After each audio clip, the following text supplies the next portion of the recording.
Hello, and welcome to the 311th episode of the Board Game Barrage podcast, a podcast about board games, the latest hotness, and how to have fun with your friends, even when you're losing. I'm joined today by one friend, Mark the Green Tank. Say hello. Hello. And you might be thinking this is, where's Neelan? Where could he be? But no one cares. F*** Neelan. Today, I'm joined by one friend and one lover. I think you should have said one friend and one lover, and then people would have thought that it was Neelan. Neelan was the lover. That would have been the assumption, and that would have been a funnier joke. But it's okay. You did good anyways. I don't think we want to promote that sort of fan fiction in universe. Hello, Blue Tank. Where have you been all my life? Hello. Well, that's a good question, but I have another good question. This is episode 311. Have you guys ever called 311? No. Is that Is information? that it's like an information thing? Yeah, I think so. It's like oh, you've never called it? No. Well, this anecdote got boring. It sounds like quickly. it sounds like not only have you not called it, but you're not even sure what it is. So, Well, I thought it was the one that you call for information, like if you had a question. no, isn't that 411 is information? Oh, that's 411. I think okay, 311 is like minor emergencies, 311 right? is minor emergencies. Yeah, Yeah. exactly. So it's like there's a power outage or like a power line fell down, or are there any non-power related Emergencies? Probably a couple. help in being what? Oppressed. It's a quote, okay, guys? It's That's not, a quote? Yes. What are you quoting? I'm pretty sure it's Monty Python. All right, moving on. This is a podcast about board games. Today on the Board Game Barrage podcast, well, why did I go back to radio voice? I'm already past that. We've passed that. That was then, and this is now. Today on the board game, Can you call 411 and ask them any question? I know for a Do it fact that live. I've called 411 as a kid. Like I used to call it, but I Like have as a no idea. joke? No, for real Oh. things. But I don't remember what kind of things I used to call. Like I must have called them for the last time like 30 years ago. So I don't remember. Yeah, I for sure called 411 as a younger person, Yeah. but I don't What- remember for what. what were we I think calling maybe it about? was like, what time does Nickelodeon play Cat Dog? I don't know. This is riveting. You guys know this is a podcast, right? We should do All a right. live call of 411. Go on. I'd be curious. To Yeah, hear we what could it do was. a live call. You want to do a live call? Oh, my God. 411? Yeah, do it. Today on the podcast, we're going to be talking about traveling and board games and travel games because Christina, my lover, and I have just returned. We're gonna keep going with that, right? Well, it's true. I'm not going to. It's just sort of an eternal principle, Mark. You know, Sure, maybe yeah. if you'd have ever If been I in ever- love. Yeah. Yeah. You would know. But before we get to our topic of travel games, we're going to be talking about the games we have been playing. Christina is going to talk to us about Regicide. I'm going to talk about In the Shadow of Atlas and DroPolter.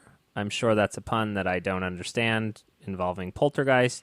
And Mark will round us out talking about Golem. Christina, do you want to kick us off with Regicide? Sure. Do you have our deck of cards? That's up and behind you right there. I can get it for you, my I love. I like being able to see. I know this is just a deck of cards, but it's like the visual, tactile memory of playing is the only way I can describe games. And Mark, you've played Regicide before. Yeah, a couple times. It's been a while, Yeah. but I definitely. I wish that you could see the deck of cards that I'm holding because they're beautiful. Oh, well, Mark can see. They're beautiful. Can you see how shiny these are, I Mark? can. They are very Beautiful, shiny. holographic. I'll show you this side, too. We've got kings. We've got queens. Yeah, all of- Okay, sorry. I'm serious. I'm being serious. They're all holographic, Mark. Like They're all- name any paper object that would not be better if it was holographic. it's hard to. I can't. I can't come They're up with they're anything. so beautiful that it was like almost distracting while we were playing. Okay, so I'm going to tell you about Regicide, which was we have like the game of the con. This was the game of the UK trip that Kellen and I just went on. But don't talk about travel. Yeah. That's the feature topic.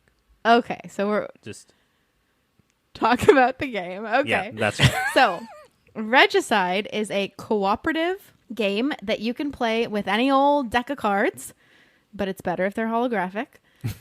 And in this game, you are trying to defeat corrupt rulers. I'm pretty sure that's the thematic. We didn't really pay attention to the theme that much, but I'm pretty sure you're defeating corrupt rulers. And so Regicide is a cooperative card game, and you're using a standard deck of cards, and you are defeating a series of rulers with limited information. So a la Hanabi.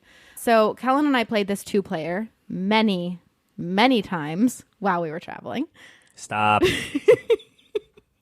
And you are essentially defeating a series of escalating, what's the word I'm looking for? Opponents. You're a series of escalating opponents, and they are also attacking you. So the way the game works is each player will take a turn playing a card to defeat the first ruler, and it goes in order. You do all the jacks first, and then you do all the queens, and then you do all the kings. The jacks are all shuffled, so you don't know which jack is coming out first, which is really important because each suit has a different special power. So if you are attacking a jack of hearts, that heart has a special power when you're attacking, but when you're attacking the jack of hearts, you do not get to use that power. So I think the most fun part of this game is these special powers that each of the suits have. So the power of the hearts is that you get to add cards back into the deck. So you take the discard pile, you shuffle the amount of cards that is equal to the value of the card that you attacked with, and then you shuffle those back into your draw deck.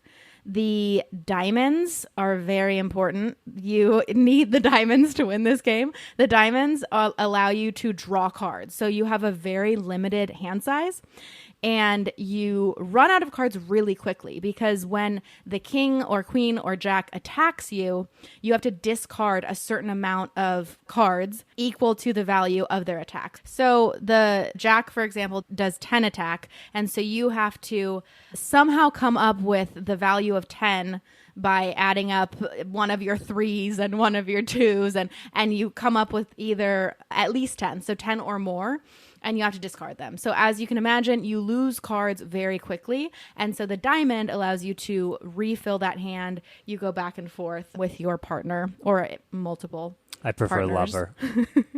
And you get to refill your hand size, and that will help for subsequent attacks. The club is double damage, and the spade is defense. So obviously both of these are also super important because if you're dealing double damage to your enemy, that's what I was looking for, double damage to your enemy, then you're able to kill them perfectly, which is also very important. If you're able to get a perfect kill, then you get to add that enemy to the top of the draw deck, and then that becomes part of your arsenal for your next attack. And that is super exciting. Your enemy becomes your friend. Your enemy becomes your ally. That's exactly right. So did things feel especially evocative to you, like slaying these kings and queens while in the land of kings and queens in merry old England? Oh my God. Dude. I would say definitely. Not that we were playing thematically, but you can't not think about it when you're in London. There's a structure to the podcast, right? We do the intros, which we could barely make it through with you two.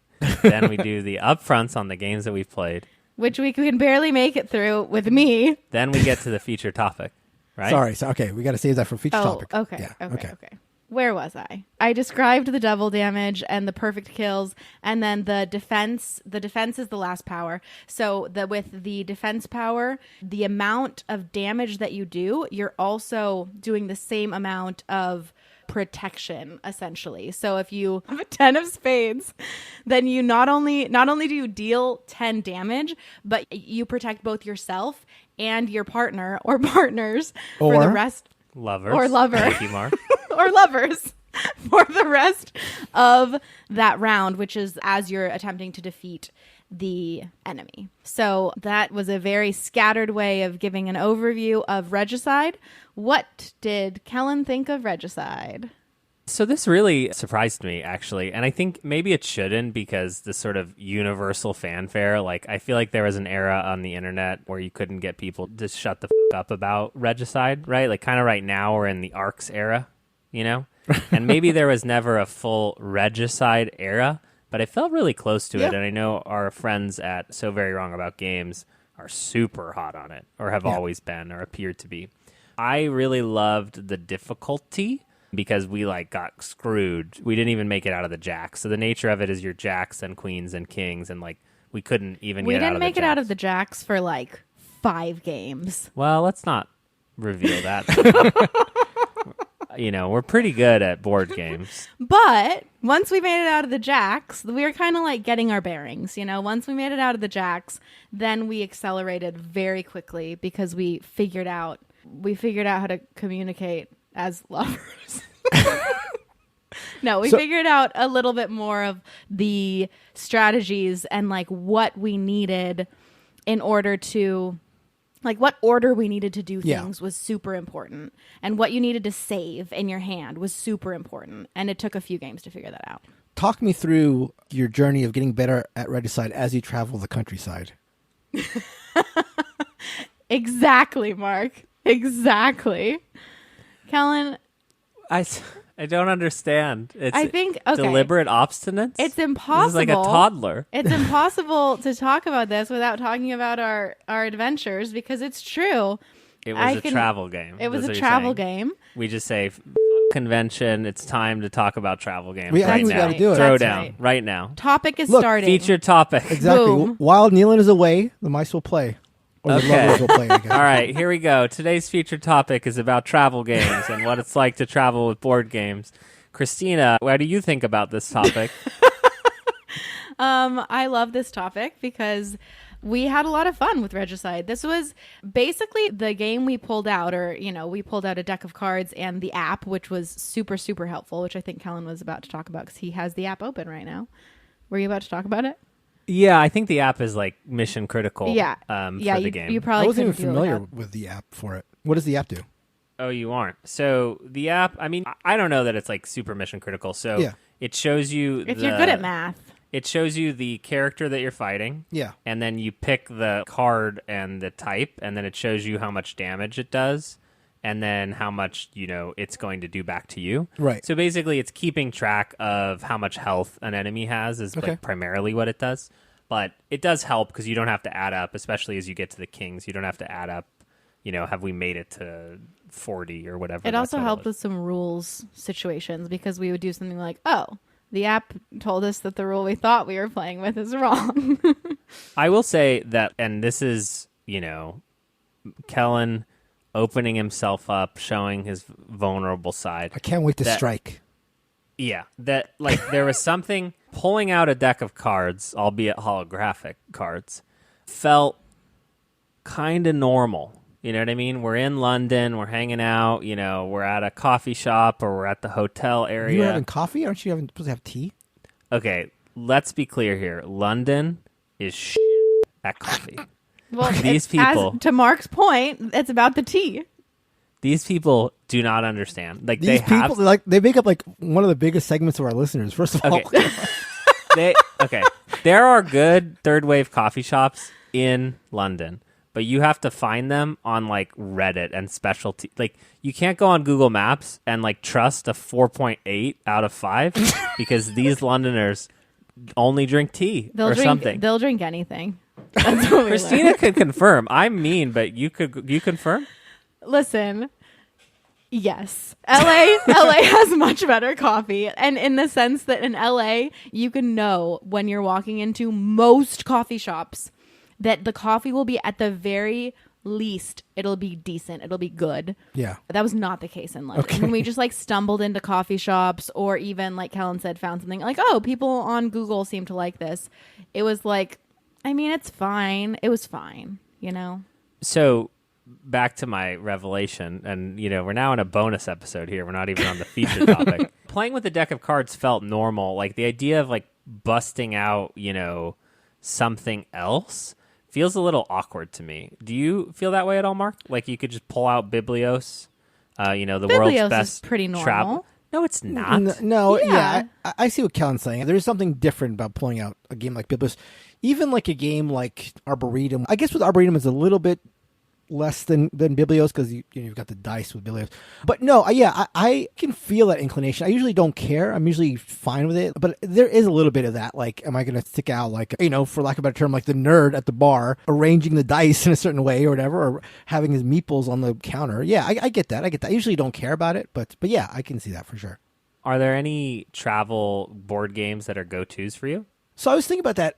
I think everybody's like first answer for this in terms of modern board games is like Hive, but I'm actually not really a big Hive fan, and I don't want to play like a chess-like game, I think, when I'm like hanging out around. But games that have worked really well for me have been games that, to your mentioning the app thing, I was thinking like another good thing about having the app when playing Regicide is like you don't have to have any counters or things like that. That's always like one of the big hindrances with playing games. So I think games that don't have a lot of components are obviously going to be really helpful here. So I've had success playing Pit. That has worked for me. Oh, interesting. That would be very loud, I guess. Yeah, but travel could be in a private space, so it doesn't. It's not. Or even like I find that whenever I'm playing travel games, I'm generally playing them like in the corner of a bar or something, or like we're sitting down at a bar after doing something else, like going to the movies, and now we're at a bar or something. So they tend to be more party style games in my experience. So Pit has been really good. I've had a lot of success with Incan Gold. Although you have the gems there, but I think you can keep that sort of like everybody can just keep their gems in their hand. But there's like that push your luck excitement that you get with that. I even had success with, I remember a really fun game of For Sale that we played while waiting to get into a restaurant. We played it like on the hood of my car, and it was great. There's a travel edition. I don't know if it's called a travel edition, but there's a small deck box version of For Sale. Okay. That's the version I have now. It's just a... Like, so it's bespoke for that. Does it have chips for your money, or is it money also cards? Yeah, okay. It's just like, it would be cool if it was cards. Cards, yeah. Actually. We played Azul. Was that specifically the travel version? I think it was. It was Azul Mini? Yes, Azul Mini is its name, and it has this sort of raised edges to the board, which is awesome. We and played this on an airplane. Really? Okay. We threw caution to the wind and said, we're the nerds playing a board game on the top trays. I think we actually did it just to like say that we did it. Really? I thought we had fun. Well, I don't know. I mean, it was... You joined the Mile High Azul Club? Yeah, Whoa! exactly. As only lovers can do, Mark.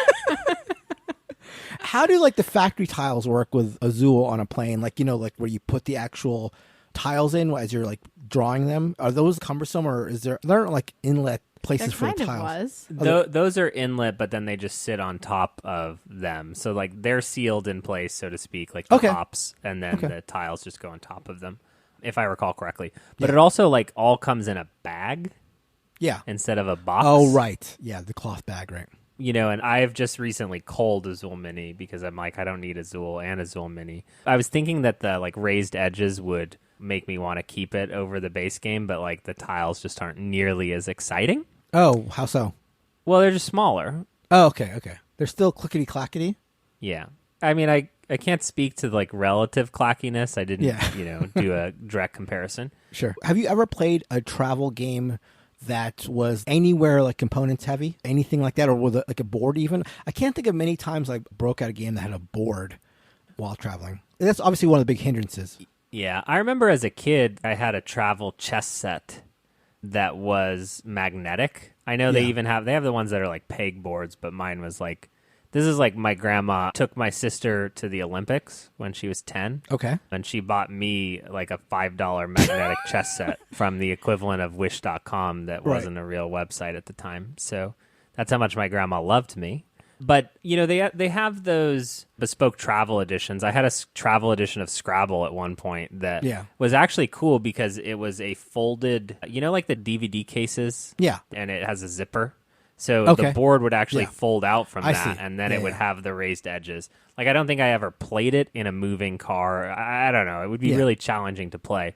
But it did lead me down a rabbit hole. I looked up, Mark, you should look this up. They have Keychain editions of some board games. There is a Scrabble Keychain edition. Yeah, I think I've seen We need these. to see this. And it has like a 2.8, I think, on BGG. It's like you don't actually play it, right? Nobody would actually play Scrabble this way if they were like... Well, it's like you have less tiles and less letters, and there's like 4 images on BGG, and like the one person spelled the word shacked, which I I don't know. That seemed like relevant to me. How is that relevant? I mean, it's great, but I don't see the relevance of it. I don't know. It's just a good word, shacked. Yeah. Okay. Can you use it in a sentence? I can't. I can't. This is It makes me think of your dad. Like, oh yeah, he shacked up with that woman. Whoa. Right? Isn't that something he would say?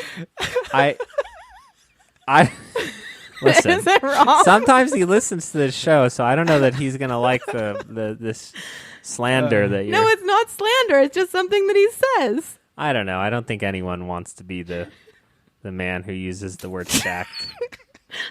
Is that the word? Yeah. Okay. Let's just move on.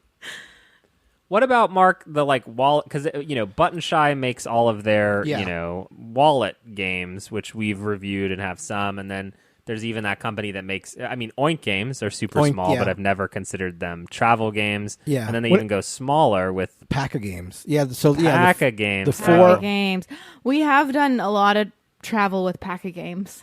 It's funny, Mark. You saying Pack-a games. I'm like, you're the guy who kept saying that. Wait, I could I'm the hear guy who you kept saying that? Pack-a games. Yeah, That's what they're called. Pack-a games. I would What do you only mean? use that in reference to the actual games as normal people would do. Aren't there words that when you hear them, you're like, you just hear someone saying them? Yeah. Like when I hear the word shacked. When I hear the word shacked, I think of your dad. Yeah, let's not keep saying that one. But it's such an honor that whenever you hear the phrase that I'm sure comes up often, Pack-a games, you think of me. That means a lot to me. What Yeah, you're words, welcome. What words make you think of Kellen, Mark? Plus. What is or like But- this jargon? Yeah. But what is plus plus? I don't even know what you're talking about. You're like the jargon guy. Yeah. Well, let's plus this up and let's stand this up and all this other stuff. Okay. Real topic. I recently took Skull on a trip and played it in a bar with people, and it was super fun. But even bringing Skull, that box is thick. Yeah. You know what I mean? That's not fitting in my wallet. That I had to have a backpack with me to even bring it out. And then every night when we're going out to these bars, this is a work trip. I'm like, Yeah. should I pack my board games in my backpack right now? And then one night I didn't have Skull, but I had 3 other games, and the people were like, "Oh, where's Skull?" Right. And I'm like, I felt like an asshole, either way, because I just got a backpack of board games at a bar. I have these other 6 options. The thing with Skull though, people always say oh, you could just play with coasters, But Yeah. and I've tried this in practice, but it's really annoying because it's okay, yeah, we can just play with coasters. Somebody give me 18 coasters and a marker, It's Totally, yeah, that no one has used, that are unmarked. yeah. Because otherwise it'll ruin it. Yeah. Yeah. But that's a good one. That's a good one. We have some road trip games that we've played. Is there a differentiation between travel games and road trip games? Yeah, I think so. Okay. Because on a road trip, you're sitting in the car with the same Oh, people for yeah. many hours, and it's it's kind of reminiscent of when you were a kid and you had a long drive, and it was you'd play stupid little games about. Now I can't think of any of them. I but, Spy sort of thing? I Spy, yeah, Yeah, stuff right. like that. Yeah. What was the game that we played? Linkee. Yeah, Linkee. Yeah, there were some Linkee. competitive It's not a games of good Linkee. game, but we used that box for so many road trips. I remember That's loving a those fun road game. trip What are games. you Yeah. talking about? Well, we didn't really play the game. We kind of just used it as we made up our own rules. It was fun, but only because we made up our own rules. How does that game work again? I mean, I don't know how it actually worked, how we used it. Oh, we still have it, Kellen? No, we do still have Linkee. Linkee is where there's 4 separate trivia questions, but then the answer to the 4 trivia questions is a commonality, and you're trying to get to the commonality. Yeah. The Linkee. You're trying to get to the Linkee. What about people who take bigger games and then put them in, if you're traveling, Mark, would you be Yeah. willing to rehome a game into a binder folder? Yeah, when I was looking up ideas about things to talk about for this episode, that was one of the main things. You can just collapse this big box game, and if you just fold this part up and you proxy a board and all this stuff, you can just put it in a VCR thing and you're good to go. I'm not really one for that. If it's going to be that much of I gotta break this thing down sort of deal, I just probably would rather not take it. Have you ever done that? Have you ever broken a game down or? No. You had that thing where you were putting all these smaller games into that quiver-esque thing, yeah. It's popular. It was a photo case or whatever, where it's a small collection of these plastic things, and then they're put in a bigger box. But like in practice, I never got the games out once I put them in there. So I'm in the process of like deconverting that. But for the purposes of travel, at one point I also had a quiver. But like, again, traveling to a board game convention, I would say, is outside the scope of this topic. Because like, if so, Nealon would be like, well, actually, I pack a full medium suitcase of like 12. And Mark would ship 3 large boxes to the destination. 3 Home Depot boxes, in advance. I will say, on this trip, Mark, we were in Edinburgh, right? Perfect. That's the way you say that. Yeah, that's perfect pronunciation. And we were playing Regicide, and I was, like, making sure no one saw us.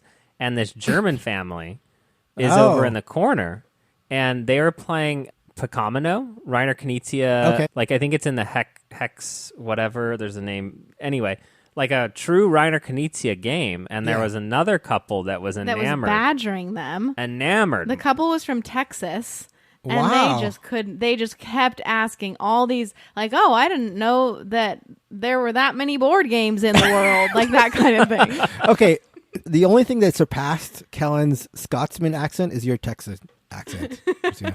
No, that's awesome. That's great. I love the idea of like going to a random coffee shop in Europe somewhere and finding Germans playing board games. It's like, it's like utopia. Yeah. I think that one of the things, and this is really anecdotal, I suppose, but, Christina and I have taken a lot of 6 days or less trips over the last 10 years just by virtue of needing to be at work. And this was the first 2-week vacation, or a little less than 2-week vacation, I think we've ever taken together. And it actually made travel games make more sense to me broadly, because normally I've got 5 days, and I'm packing the itinerary. And I like the concept of like, oh, wouldn't it be nice to like not do something in the new city that you're in and instead sit in a coffee shop, like, made no sense to me. Yeah. But when you get to like that 2-week mark, like you can't sustain that pace of travel. Yeah. And so there is something nice on a down day. It's like, oh, we like ran out of steam early and we're in a park in London on a place called Duck Island, Mark. Let me tell you about this. Duck Island. I asked Kellen what his favorite landmark that we saw in London, or like, we went to Buckingham Palace, we went to the Tower of London, all these beautiful places. And I asked what his favorite was, and he said it was Duck Island. And we sat there and we just played Regicide. Perfect weather. It was a great chill time, and we were playing together.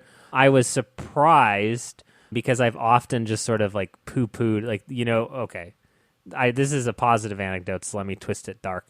You know what I can't handle, Mark? What's that? You know what I can't handle?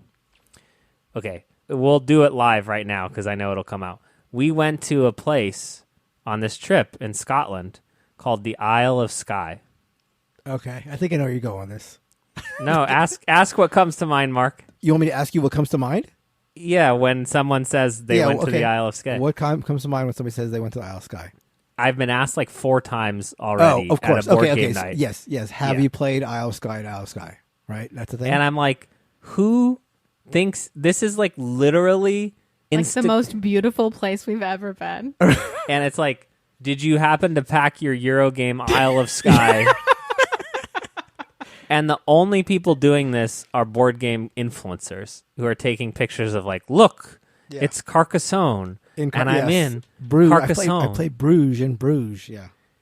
And the idea that I got the idea to go to Isle of Skye because of the board game Isle of Skye makes me want to vomit. So to be clear, we did not learn about Isle of Skye from Isle of Skye. To be clear, Christina has never seen nor heard of Isle of Skye. And actually, I'm probably, unfortunately, going to have to get the game now as a result because Isle of Skye is a fairy tale of a location. It's a fairy tale. I think it makes more sense to actually play Isle of Skye after you get home because you miss the Isle of Skye. Right. Makes sense. And so now you get a board game to reminisce and remember how amazing it was there. Does it count as a travel game, Mark?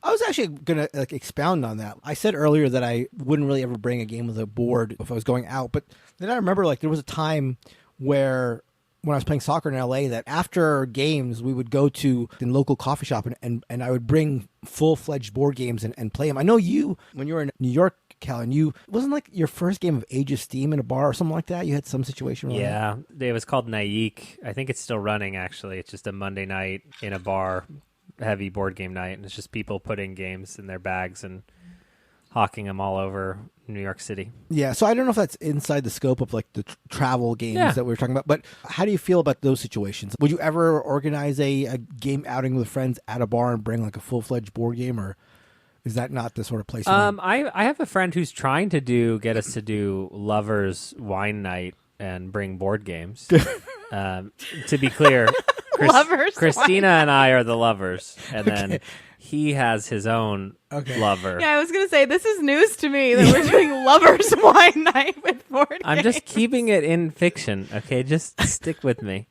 And there is like a board game night that meets less than a mile from our house at a Denny's. Okay, yeah. So I've thought about going to that, but I don't want to go to Denny's. You mentioned like your apprehension for pulling out a game that was like more than just a deck of cards. Would that? It would trigger. It would trigger. I think again, the more people that are invested and involved, the less weird I feel. Which is like Skull in a bar where you have 8 people who are like into it, excited and jumping up and down. Like it doesn't matter, you know. But if you're with your lover, you're embarrassed. Just edit out the pause. No, I think fair comment. I will say that when we were doing those like post soccer game, like, basically full on board game outings, I think I may have been apprehensive at first, but my friends were into it, even though they're like not really board gamers per se. And I do remember like hearing a lot of like positive comments from people, like sort of like the Texas family that you mentioned, Christina. Like a lot of people would come up to us and they'd be like, "Oh, what is this? Like this looks pretty cool. Like what are you guys doing?" Yeah, and that's sort of like, that sort of made it feel less socially awkward than it might have otherwise.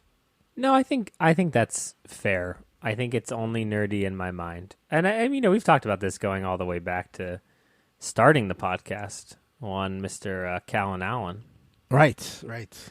Where'd he go? Oh, he's only in my heart. Any other closing thoughts on travel games? I'm curious what people's go-tos are, so we can sound off on that in the Discord. I'm sure there's some modern ones that we've forgotten or haven't thought about. I know like Marabunta, what is that new Reiner Knizia one that I talked about last week? Like I got that thinking I would bring it on the trip, but then I was like, I can't be bothered. This box is too big. I'm not trying to pack it in my bag. You mentioned the Button Shy games, and there's the Oink games, and the Pack of games, and there's also the series of Mint games. Oh yeah, well, and those are in protective boxes too. Yeah, they're like actually, little mint. Like Oink, I'm not gonna pack Oink games in a pack suit. It's gonna get damaged. Yeah, and also Oink games, they're really small, but then a lot of them, once you open them up, they really have a lot of pieces. They don't really tiny components. Yeah, they don't really work so well with traveling. That's a good lead-in, Callan, to DroPolter. It would be a good lead-in if we hadn't abandoned the entire structure of this podcast. No, it is a good lead-in because now you can talk about it because there is no structure. We're done. We're done. You're out on travel games? No, we can go back to that. There's no rules. We're traveling. So we're traveling. Now ending the section. So a game let's talk about the games that we played. I'm just jazz handsing right now to try to help these two keep us on focus in the absence of Daddy. But DroPolter, Mark, is an Oink game. This is what I'm very actually curious about. There were 2 new dexterity games that Oink Games released, I believe, last year, which was Rafter 5 and DroPolter. And I am on the record saying that dexterity games don't matter. They kind of suck and aren't good. But I was met with my love of Oink, so I decided to buy one of them. That was how I held myself accountable. So I bought Rafter 5. Now, I can say wholeheartedly, I was wrong. I bought the wrong game. I should have purchased DroPolter. Okay. Wait, but you did purchase DroPolter. Years later. This mistake is years in the making, Christina. I see. DroPolter is a very simple game where everyone is holding 5 objects in their hand, and then a card is flipped over that is some combination of 1, 2, 4 of those objects, And the goal of the game is to drop those objects onto the table and then grab a ghost with your other hand first. But the function of like dropping objects with one hand where you cannot use your other hand to drop them is a lot harder than you think it is. Because in your hand is a ring, a little square, a little flat shape. They're all different shapes, and each turn you're shaking them up and then holding your hand out and then flipping it over and sort of saying go. It is delightful on the face of it. On the face of it, Mark, but the twist, not the twist, it's not a twist, but the catch-up mechanism is, I think, I legitimately believe, and this is board game journalism, the best catch-up mechanism in the history of board gaming. Okay. Number one, it is that the goal of the game is to score 5 points, and points are represented by bells, and every point that you get becomes a bell that you have to hold in your hand, and if you drop that bell, you lose the point. Okay. So literally, you are at a significant disadvantage between someone who has 0 points and you are on your sort of ultimate set point, because you have 9 objects in your hands and 4 of them are tiny bells, and that person only has 5 objects. And then you open your hand and it's like, get rid of 3 of them, and you have to make sure you do not drop a bell, because not only would you not score a point, but you would lose that bell point. And so the way that you're dropping things out of your hand is by manipulating that hand. Like, you can't use the other hand to pick out things. Correct. Yeah, That's correct. Okay. You're just moving things around in Yeah. your hand. Well, that's The cool. ring is important because the ring really makes it hard. The It ring catches gets, on stuff, yeah. catches on stuff, and if you have that around something you need to release, I mean, good luck. The idea of a physical manifestation of a catch-up mechanism is just like, Yeah, I like that. on the face of it, so smart. I played this a couple of times. No, more than a couple of times. Okay, more than 2 times. Was this a bonus episode or Yes. a real? Okay, Yeah. so half the people don't know what you're talking about. No, don't. That's the... We're trying to draw them in. And, the advanced variant is to do it without looking at your hand. Oh, okay. So you have to do it by feel. And then Dan, who invented like the absolute pain variant, which is you have to hold out your hand and just do it like this the whole time. With gravity working against you? Yeah. Yeah. And it was so painful because you're holding up your hand, you're holding up your arm, your fingers hurt. By the end of it, we just like mercied out of the game. Like we kept getting bells, but they just kept dropping. Yeah. So absolutely unique dexterity game, and one that I wrote off as just like gimmick, and absolutely delighted by it. That sounds great. Delighted. Another small card game that we played on our trip that I just wanted to shout out was John Cloudis, a.k.a. Small Box Games, In the Shadow of Atlas. And we did play this on the Isle of Skye. And we did play this on the Isle of Skye, but in a room that no one could see us because it's nerdy.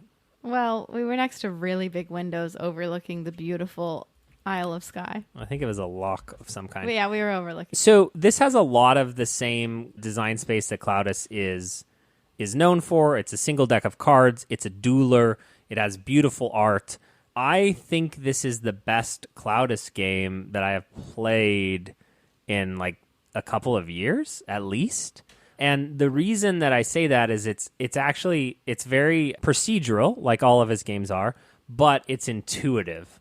So like what you actually do on a turn feels like right and normal, even though you're reading through sort of a prescriptive flowchart of how to take a turn. But ultimately, there are these 5 planets that you're trying to conquer, and you can win the game in a couple of different ways, either through conquering planets, or you can win the game if you have collected 10 or more orbital outposts. So there's sort of like this tension between, should I focus on this game that I'm playing right here, or just sort of start stacking orbital outposts, which is much more of like a dink and dunk type strategy. But then someone gets close on those orbital outposts, and then suddenly like, holy shit, this is what I'm doing. It's pretty simple. You're using, expand, survey, and venture actions. You're playing cards to your side of the planet. Only one color can be on either side of the planet. So if I play a blue card to one side of the planet, Christina cannot to the other side. Really one that I'm excited to explore further than we got on our trip to the Isle of Skye, and one that I don't know if it's in print anymore, if you can get a print and play of it, But I do think that it highlights sort of a challenge with his distribution model where he's making, 4, 5, 6, 7, 8 of these games a year. And it's like, I can't even keep up. And this is what I do for a living, LOL. So really good game. Very great art. Loved our plays of it. And it has just some smart systems. Christina, did you like Shadow of the Atlas? You destroyed me. I did. Our first game was very funny because I was losing horribly. And Kellen essentially was just like, it was his pride really that got to him because he was just like, oh, I've won this. He kind You think I said that out? I said that out loud. I could see it in your eyes, Kellen. He thought that he had won it, and so I was kind of like, okay, let's see what we can do here. And I had one turn left because I decided to end the game, and the look on his face as I continued, just like. Essentially, I was able, because at that point I'd finally built up enough of what I was trying to do that I had a few combos, and it was just the right amount of combos to allow me to do double or triple what I had done on previous turns, and then I won, and it was great. It is a little like, Mark, you're playing a game and someone plays a card, and you're like, okay, it's fine. And then they just pull out another one, and you're like, okay, whatever. And then another one. And then by the 5th card, you're just like, it's like, I actually am going to lose this game. And it's because a series of cascading that has happened. Would you classify the game the same way, Christina? A series of cards that let you win? I mean, yes, honestly. Okay. No, a little bit, yes. But in a really fun way. Obviously, I can say that because I won. But yeah, I thought it was a really fun game. I also want to get a few more plays in just because I was very tired when we played, and I still won. No, it's strong, and I think it's one of the ones that I will definitely be sticking on to, and I'm excited to hear other people check it out. And I think I've actually seen someone on the Discord be really passionate about saying, it's a little under the radar, so to speak. That's cool. Mark, why don't you tell us about a travel-friendly game? Yeah, the most travel-friendly game we're going to talk about today, I'm sure, which is Golem. That is absolutely not the case, but I did play Golem. I wish I'd played something else considering the episode, but whatever. So Golem is a game published by Cranio Creations and designed by some of the so-called Italian designers. I say so-called not because they might not actually be Italian. I'm sure they are. Actually, I'm not even sure, I guess, that they actually all are Italian. I assume they are. But it is sort of weird to call this small group of Italian board game designers the Italian designers, especially since there have been a ton of Italian game designers over the years who aren't part of this group. But anyway, Golem was designed by Flaminia Brasini, whose credits include Lorenzo El Magnifico, Coimbra, Alma Mater, by Virginio Gili, who also worked on Lorenzo and Coimbra and also Grand Austria Hotel, among others. And finally, there's Simone Luciani, who's worked on a bunch of games, including Lorenzo, but also Barrage, Zolkin, Marco Polo, among many others. And you're questioning the Italianness of these people? I know. Those names are Italian as Mario and Luigi. Anyhow, and Mark, just give me because I don't remember. Give me your hype going into this based on obviously their pedigree is there, but yeah. You were medium excited to try this. I was, to use a Callinism, medium plus. Never said plus in my life. I've edited this show for over 300 episodes. I know that you said plus for sure. Anyhow, we're gonna get a snippet. That's just all of the times that Kellen has said plus. So I was moderately excited because with these designers, I always know going in it's going to be a solid game. I just don't know how much I'm going to be into it. But one of the people in our game group was very excited about it. So his excitement got me excited about it. Although I'd heard middling things about it in reviews that I'd seen or read. So anyway, so I know I already spent too long on the whole Italian designer tangent, but it's actually sort of, and to your point, Kellen, sort of useful to hit on that point because there are certainly hints of many of those games that I mentioned in Golem. So let's talk about Golem. In Golem, you're playing as a rabbi in 16th century Prague, which is an interesting theme for sure, or setting. In the legend of the Golem, there were these creatures created by rabbis who were used to protect the community. In this game, the connection to that legend is a little more tenuous as you're sort of sending these golems out to I guess, well, there's no other really way to say it, but to get you bonuses and resources and stuff. So it's not so much about protecting the community as it is about getting you more clay. So let's talk about the way the game works. The heart of the game is... You send them to this gumball machine? What's that? Pick up you send them to this That's machine right. You said to the get goal the balls, yes, right? yes. There will be Yeah. marbles discussed later. But the heart of the game is an action selection mechanism that's going to look familiar to those who have played the aforementioned Grand Austria Hotel, but with, I think, a pretty cool twist. In Golem, you're going to be throwing marbles of different colors into sort of this dice tower thing, and they're going to randomly fall into 5 different rows, each row tying into one of the actions you can select. The strength of the action depends on how many marbles are in that row. So if you pull a marble from a row with 4 marbles, it's going to be stronger than the action you might have selected from a row with 2 marbles. So it's like the strength modifier. Furthermore, the color of the marble you're going to select is going to be tied to these 3 colors of student meeples that you have on the board.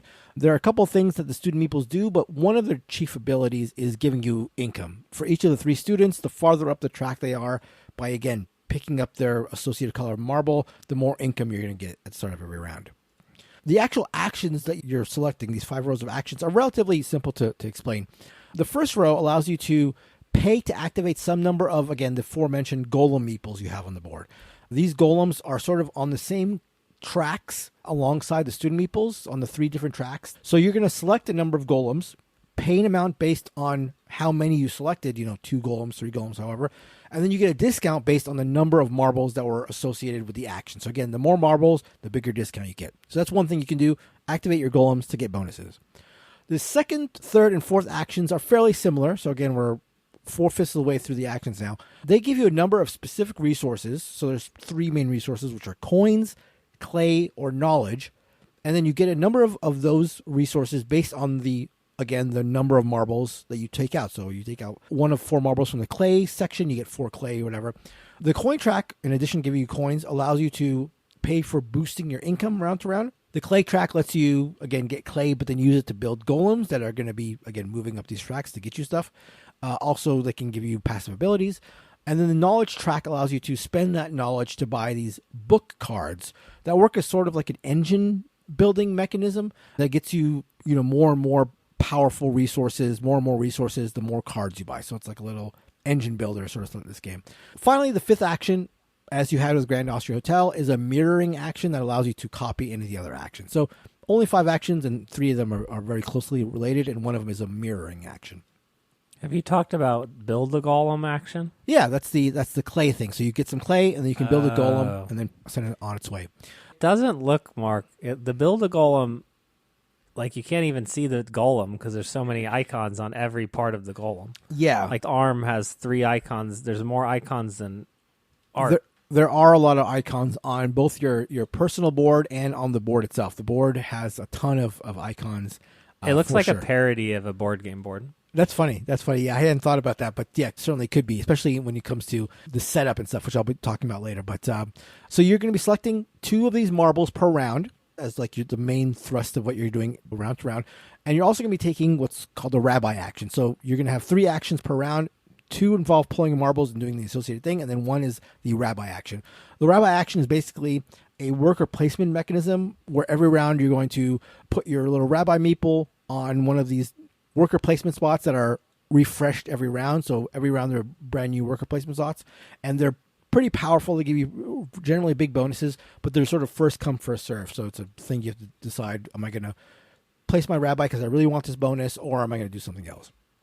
So every round, again, 2 marble actions, 1 rabbi action, and the game itself is only 4 rounds in total. So through the totality of this game, you're going to get 12 actions through the entire game. There's a bunch of things I haven't mentioned, obviously, but there is a core part of the game that I haven't talked about that I want to mention, and that is controlling your golems. This is one of like the gimmicks of this game. So 1 track will increase as you create more and more golems, which is your golem movement track. So the more golems you build, the more you move up this personal track of yours, which is the golem movement track. And then every round, depending on where you are on that track, you are forced to move your golems down whatever tracks they're on based on that number. This is generally a good thing because the farther down your golem moves on a track, the better the bonuses are. However, at the end of every round, again, you're forced to move your golems at the beginning of every round based on this number. At the end of every round, you're now forced to pay for every spot farther along that your golem is than that associated student is. So, for example, like on the orange track, if you're a student, you've only moved them a couple spaces, but your golem, you've been forced to push them up a bunch. You've got to pay for every spot in between. So you want to sort of like either push your student up so they're sort of reining in the golem. It's this idea that you have to rein in this golem, which is what they're sort of getting at. And this cost, this like forced to pay the difference thing, is especially difficult in a game that is in general pretty tight on resources to begin with. So it's really tough to deal with and something you want to keep an eye on throughout the game. So one of the people I played the game with upon completing our game said, okay, what makes this game different from anything else you've seen before? And for anyone that's been tracking reviews of this game, many excellent reviewers, including Tom of Shut Up and Sit Down and Mike DeLisio, have said that exact criticism. What makes this game different? And I get it. I get that criticism. And to be clear, I know both Tom and Mike specifically have said that, although they didn't think especially unique, they thought there was an absolutely solid game. I will say that as much as it's just a stand-in for the dice of Grand Austria Hotel, and that there's a strong argument to be made that this might be easier to play even if you just replace the marbles with the dice because there's a whole contraption of the marbles. I just think that the marble tower thing as a means of doing dice selection is just cool. I know it's like it could be simpler doing it with dice, but just the whole marble thing I think is a cool way to do it. The other thing I think is unique is that whole reining in your golem thing where you need to consider where you want your golem, if you want to go ahead for the juicier bonuses, but you do it potentially at your peril because you're going to have to pay a bunch of quote-unquote upkeep to keep them from straying too far from the student. One thing you can do to mitigate that if your golem gets too far ahead is to kill your golem. And so that's like an interesting way to like control that. Like you sacrifice all these bonuses by just removing them from the board. There are clear negatives for this game as well for me. Setup, as Kellen sort of hinted at, is a pain. There are lots of chits and pieces and meeples, not only on the main board, but each individual's board, as Kellen mentioned, with all these like things you can flip to get bonuses. There's a ton of them. I know some have disliked the art. Kellen mentioned that he thought seemed like almost the parody of a board game.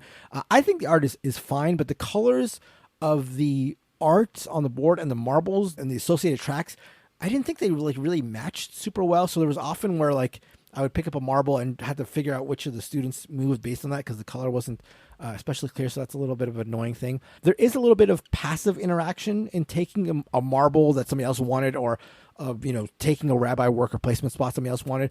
But even when that happens, it's usually not intentionally. So like the interaction is really light. But I liked it. I liked the interlocking gears and how tight the resources of the game is, especially given that you only have 12 actions. I don't like it more than the predecessors, like namely Grand Austria Hotel and Lorenzo. I think those are better versions of this game.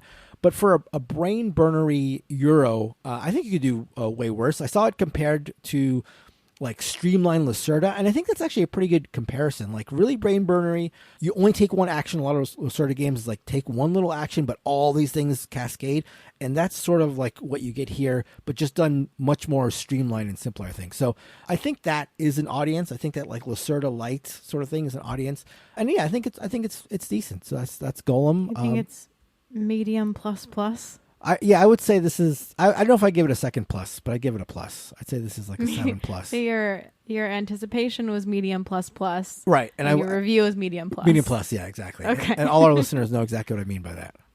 Okay, well, it's something I can cross off of my lifetime list. Definitely not a Kellen game for sure. The cover doesn't like match anything that's going on in the game either. The cover is very evocative. It's like a striking cover, but the game is like a Euro game. It looks like an Ameritrash, like I'm gonna, you're gonna go and swing in and throwing dice, and it's not that. It is a tracks game.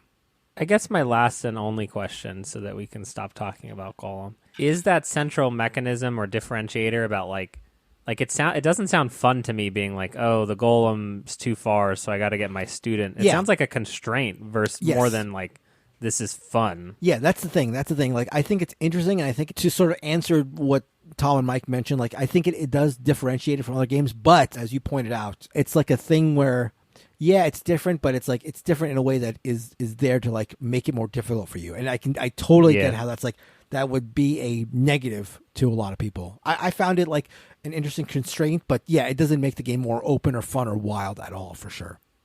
Totally. So that is Golem by Flaminia Brasini, Virginio Gili, and Simone Luciani. Very Italian names, as Christina pointed out.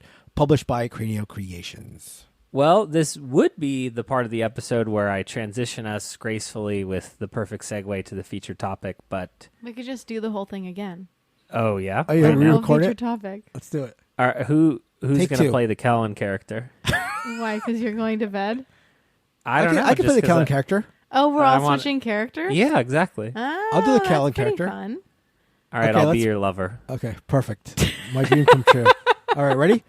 Hello and welcome to episode 311 of the Board Game Barrage podcast. This episode is plussed up because Neal's not here and Christina's here. Does that sound like Kellen? Oh, I love you.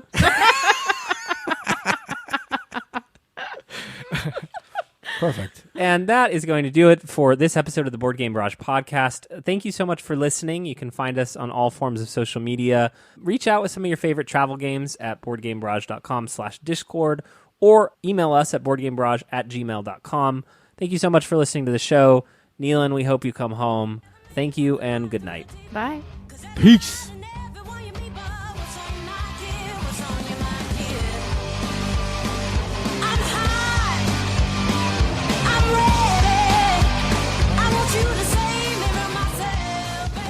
Hello, this is Kellen on microphone number 1. This is Christina on microphone number 2. One of us has a voice for podcasting. One of us has a loud mouth.